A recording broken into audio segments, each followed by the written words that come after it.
Promontoires aigus avançant dans la mer, petites anses abritées des vents où se blottissent de minuscules ports de pêche, grandes baies lumineuses, falaises, bois de pins et d'oliviers sur les collines, la Riviera italienne est une promesse de paysages variés et pittoresques.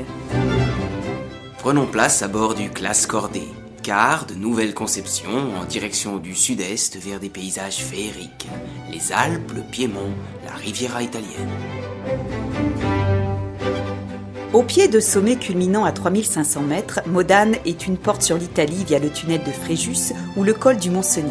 Cette étape permet de découvrir au son des pianos mécaniques la naissance d'une ville de montagne entre 1880 et 1935. Passé le tunnel de Fréjus, c'est déjà Turin, ville méconnue qui regorge pourtant de beauté unique.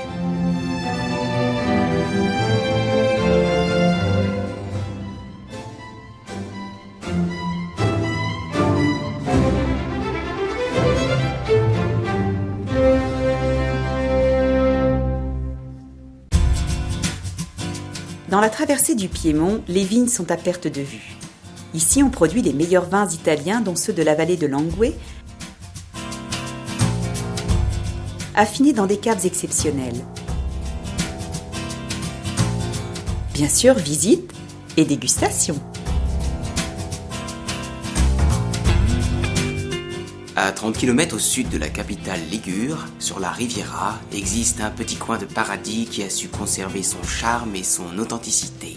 Santa Margherita, élégante station balnéaire choisie pour ce séjour découverte.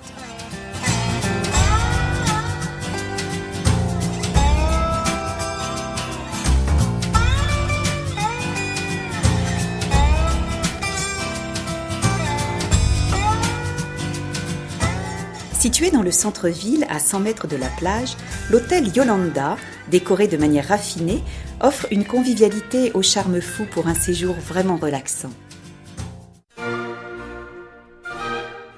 Journée consacrée à la visite de Gênes, capitale de la Ligurie et ville natale de Christophe Colomb.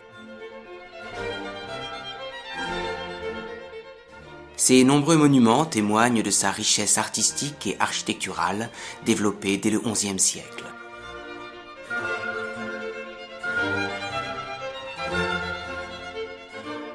Dans le dédale des ruelles du centre historique, on découvre les palais des Rolli, 150 résidences privées dignes de recevoir les visiteurs de l'État au XVIe siècle. Aujourd'hui, ces palais sont classés au patrimoine mondial.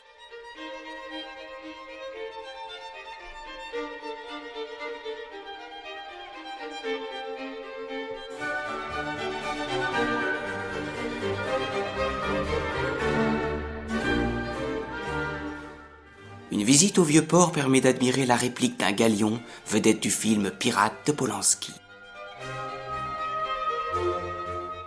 Un funiculaire nous transporte sur les sommets environnants pour un point de vue unique sur la ville. En route vers la Riviera du Ponant à l'ouest de Gênes pour Noli, joli village de pêcheurs ayant conservé au pied de son château ses maisons anciennes, ses tours du XIIIe siècle et une église romane du XIe.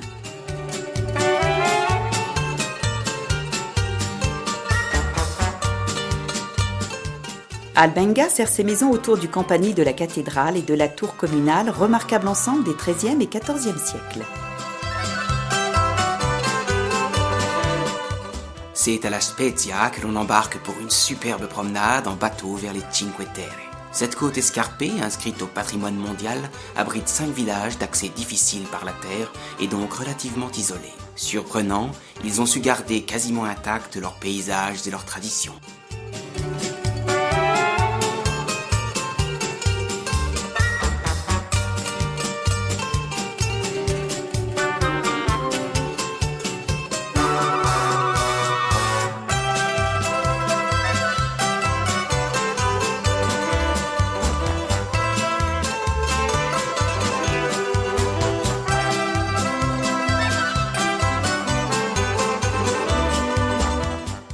Journée consacrée à la Riviera du Levant à l'est de Gênes, dont la côte présente beaucoup de charme.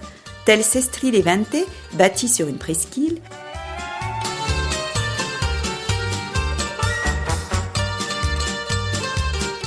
ou Chiavari avec sa vaste plage, son centre historique et ses églises.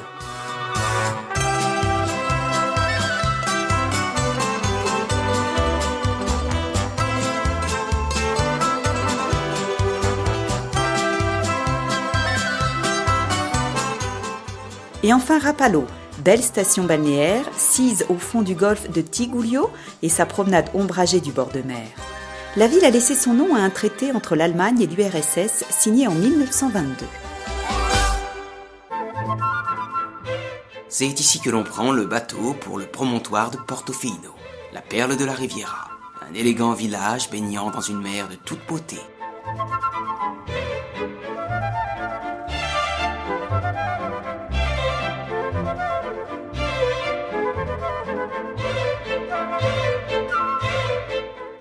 Pour le retour, après la traversée du Piémont, le Classe Cordée emprunte la vallée d'Aoste et fera un arrêt au château de Fénis. Construit par Raymond de Chaland en 1340, c'est l'un des plus remarquables de la vallée. Dans la cour intérieure, il faut voir la remarquable fresque de Saint-Georges terrassant le dragon. Après une dernière étape en Bourgogne et avant de regagner la région parisienne, arrêt à Sainte-Croix où vécut Charlotte de Chancely, épouse de D'Artagnan.